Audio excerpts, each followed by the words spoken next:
Hey y'all, my name is Christian Hansen, and my project presentation and paper are over the behavioral differences between living in urban and rural environments.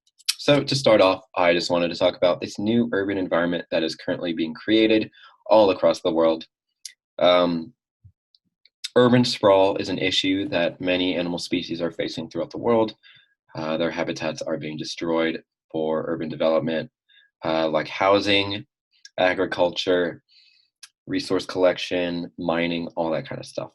Approximately 50% of land is currently being used by humans, and 3% of that land is heavily urbanized, like the cityscape you see behind the text.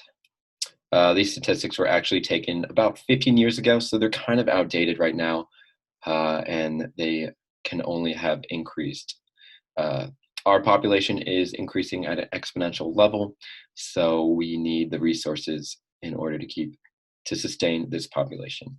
Many animals face extinction because of this habitat loss. This is where a lot of animals get their food, their shelter, and their way of life. And without these habitats, they can no longer survive as a species. So basically, animals are being forced to either adapt to a new urban environment or face extinction.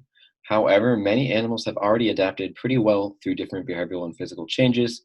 There are many different urban animals that you can think of that have adapted well.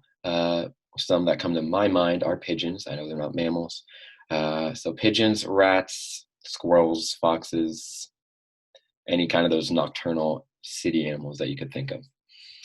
But I wanted to focus more on squirrels because that's where we actually got our squirrel data and where a lot of different universities got their squirrel data as well.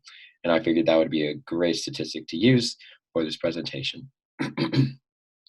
So I basically looked through our squirrel collection data, and I wanted to look at the most commonly observed squirrels, which happen to be the eastern gray squirrel here up on top, and then the fox squirrel here on the bottom. There were approximately, I think, 1,000 different observations between these two, so I figured that was a good population pool to get my data from. So when looking at the data, I looked at two different things. I looked at the distance that squirrel was willing to travel away from safety, and safety is defined as an area where a squirrel can hide and evade from its predators.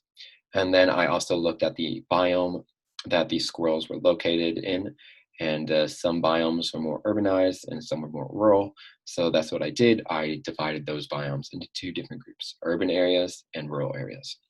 So I basically defined urban areas as areas with high population density of humans. These can be included in college campuses, neighborhoods, city parks, all that kind of stuff, anywhere where there's always people present.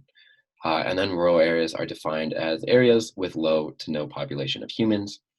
These can be defined as forested areas, grasslands, national parks, anywhere you just don't see a lot of people. So jumping into the data analysis, on the left, we have a bar graph showing the distance from safety in urban versus rural environments in fox squirrels. And on the right, we see the same thing, but for eastern gray squirrels. So looking at the fox squirrel graph on the left, we do see there is a high amount of squirrels not willing to venture away from their safety when there are human observers present. However, we do see an increase of squirrels willing to venture less than 3 meters away from their safety. The trend goes down when you go 3 to 15 meters. And then interestingly enough, you do see squirrels in urban areas willing to venture 15 plus meters away from safety when there are humans around. Looking at rural squirrels, you do notice that there are quite less of them, but you do see a downwards trend. You do see a downwards trend. Most rural squirrels are not willing to venture from their safety, and then it goes down from there. Interestingly enough, you do not see any rural squirrels willing to venture 15 plus meters away from safety. So that was one thing to keep in mind. Going over to gray squirrels, we kind of see the same trend with the urban gray squirrels versus the urban fox squirrels. You do see a sharp increase of urban squirrels willing to venture less than 3 meters away from safety, and then it kind of goes down again. And you do see that these urban squirrels are willing to venture 15 plus meters away from safety. Interestingly enough, there is a little different trend when it comes to rural gray squirrels versus rural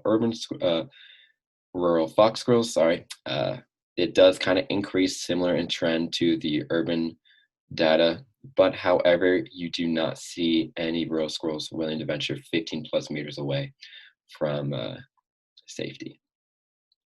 I wanted to look at this data in a different perspective, so I decided to make pie graphs showing the same data.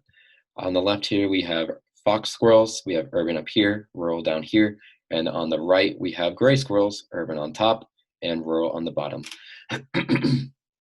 One thing to note when it comes to fox squirrels is that there are a lot more squirrels that are not willing to make any trek away from safety when there's human observers present. You can see a lot more percentage here are 0 meters versus here in urban squirrels. Another thing to note that a greater population percentage of urban fox squirrels are willing to travel 3+ meters away from their safety to get resources while there are humans around. You do see this little sliver here, which you do not see here for the rural fox squirrels. Going over to the gray squirrels, we generally see the same trends that we saw with the fox squirrels. Less fox squirrels are willing to more fox squirrels are not willing to travel away from safety when there are humans present versus the urban gray squirrels. I'm just going to stop that here.